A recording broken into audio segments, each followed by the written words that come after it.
오늘 말씀해 주시는 첫 번째 음성은 헛되지 않다라는 것입니다. 본문의 구절을 보면요, 죽음을 이기고 부활하신 주님이 제자들에게 말씀을 전합니다. 그리고 하늘로 승천하십니다. 그리고 그 사이에 부활하신 주님, 승천하신 주님 사이에 사명이 있습니다. 48절이죠. 너희는 이 모든 일의 증인이라. 여러분, 우리는 주님의 증인으로 살아야 됩니다. 복음을 전해야 됩니다. 그리고 이 복음을 전하는 이 일은 절대로 헛되지 않습니다. 여러분, 우리가 생각해 보십시오. 어떤 말이 이 말이 믿을만한가 아닌가 하는 것은 그 말을 한 사람이 믿을만한 사람인가 아닌가라고 하는 것과 관계가 되어 있습니다. 믿을만한 사람이 한 말은 믿을만한 겁니다. 하지만 믿을만하지 못한 사람이 말한 것은 믿기가 좀 어려운 그런 말이 되는 거죠. 주님은 죽음을 이기고 부활하셨고 하늘로 승천하셨습니다. 사람은 이렇게 할 수 없습니다. 그렇지 않습니까? 사람은 어떻게 이렇게 하겠습니까? 이렇게 부활하시고 승천할 수 있는 것은 예수님이 하나님의 아들이기 때문입니다. 전능한 하나님의 아들이기 때문에 가능한 일이거든요. 여러분, 전능하신 하나님의 아들인 주님이 하신 말씀인데 이것이 헛될 리가 있겠습니까? 우리 복음을 전하고 주님의 증인으로 사는 일은 당장 눈에 보일 때는 결과가 없고 당장 눈에 보일 때는 열매가 없는 것 같아도 꼭 역사가 있습니다. 열매가 결실할 때가 올 줄로 믿습니다. 우리 오늘은 못 나오셨는데 정종석 성도님 몇 달 전부터 우리 교회 나오고 계시잖아요. 열심히. 제가 참 듣고 은혜 받는 게 있습니다. 2009년인가 그분이 그때쯤 제가 노방 전도를 저를 보셨다는 거예요. 저하고 제 아내가 이제 여기 길에서 노방 전도할 때 그분에게 전도를 했대요. 근데 그때는 뭐 반응이 없었던 거죠. 저는 사실 기억이 안 나죠. 오래전 일인데. 근데 이번에 교회를 다시 나오기로 마음 먹고 그때 일이 생각나서 이제 우리 교회를 이렇게 나오셨다는 거예요. 전 그 말을 들으니까 얼마나 감사한지요. 뭐 다른 것을 다 떠나서 참 하나님께서 역사하셨다 하는 생각이 들어요. 참 전도가 헛되지 않구나 하는 생각이 들어서 얼마나 감사한지 몰라요. 여러분, 전도도 헛되지 않고 기도도 헛되지 않고 하나님 말씀에 순종하는 것도 헛되지 않은 줄 믿습니다. 왜냐하면 그 말씀이 전능하신 하나님의 말씀이기 때문에 그렇습니다. 하나님의 아들인 예수 그리스도의 말씀이기 때문에 그렇습니다.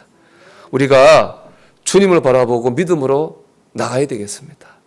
응답이 될까 안 될까, 뭔가 이렇게 열매가 있을까 없을까, 이렇게 눈에 보이는 상황만 바라보지 말고 그래 이거는 전능하신 주님이 하신 말씀이야, 주님의 명령이야 라는 것을 믿고 우리가 오늘 상황이 아니라 주님을 바라보면서 우리 믿음으로 살아가는 하루가 되기를 주의 이름으로 축복합니다. 두 번째는 복음을 전해야 됩니다. 복음을 전해야 됩니다. 오늘 본문을 보면 주님이 전하라고 하는 그 세 가지입니다. 첫째는 구약에 오시기로 예언된 구원자가 바로 예수님이라는 겁니다. 44절입니다. 또 이르시되 내가 너희와 함께 있을 때에 너희에게 말한 바 곧 모세 율법과 선지자의 글과 시편에 나를 가리켜 기록된 모든 것이 이루어져야 하리라 한 말이 이것이라 하시고, 구약에 예언된 모든 구원자에 대한 말씀 누굴 향한 거라는 거예요? 예수님을 향한 말씀. 오시기로 한 예언자는 구원자는 다른 사람이 아니라 바로 예수님이라고 하는 걸 전해야 됩니다. 두 번째, 주님께서 우리 죄를 위해 죽으셨다가 사흘 만에 살아나셨다는 거예요. 46절입니다. 또 이르시되 이같이 그리스도가 고난을 받고 제3일에 죽은 자 가운데서 살아날 것과, 우리가 전해야 되는 건 십자가의 죽음과 부활입니다. 세 번째는 회개를 통해 죄사함을 얻을 수 있다는 겁니다. 47절입니다. 또 그의 이름으로 죄사함을 받게 하는 회개가 예루살렘에서부터 시작하여 모든 족속에게 전파될 것이 기록되었으니. 즉 우리가 이제 복음은 세 가지입니다. 첫째, 예수님은 하나님 보내신 구원자고 예수님 우리 죄를 죽었다가 사흘 만에 부활하셨고 우리가 회개하면 죄사함을 얻고 구원을 받습니다. 이게 우리가 전해야 될 복음입니다. 우리는 이 복음을 전해야 됩니다. 그런데 자칫 전도나 간증이 우리가 주님을 드러내고 전하는 게 아니라 나를 높이고 나를 드러내게 되는 것이 될 수 있다는 거예요.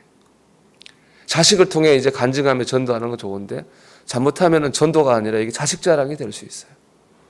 물질의 복을 받은 거 가지고 전도하는 거 좋은데 잘못하면 돈 자랑에 내가 성공했다고 하는 거를 자랑하는 게 될 수 있습니다. 그런가 하면 기도 응답 받은 것을 전하는 거는 좋은데 자칫 잘못하면은 난 하나님께 특별히 축복을 받은 사람이야. 내 믿음을 자랑하거나 그렇죠? 또 나를 자랑하는 그런 오류에 빠질 수도 있다는 거예요. 참 보면 마귀가 너무 교묘한 것 같아요. 전도하고 간증하는데도 함정을 파놔요.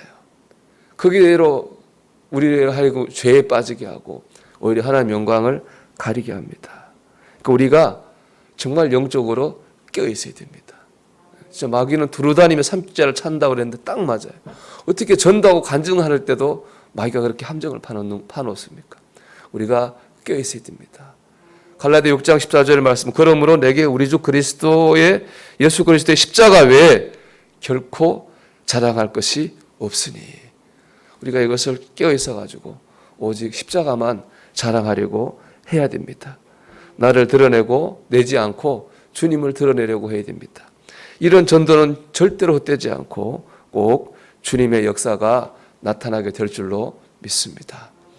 여러분, 우리는 주님의 증인입니다.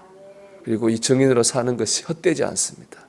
그리고 오늘도 순수하고 용감한 주님의 증인으로 살아가는 저와 여러분이 되시기를 주의 이름으로 축원합니다.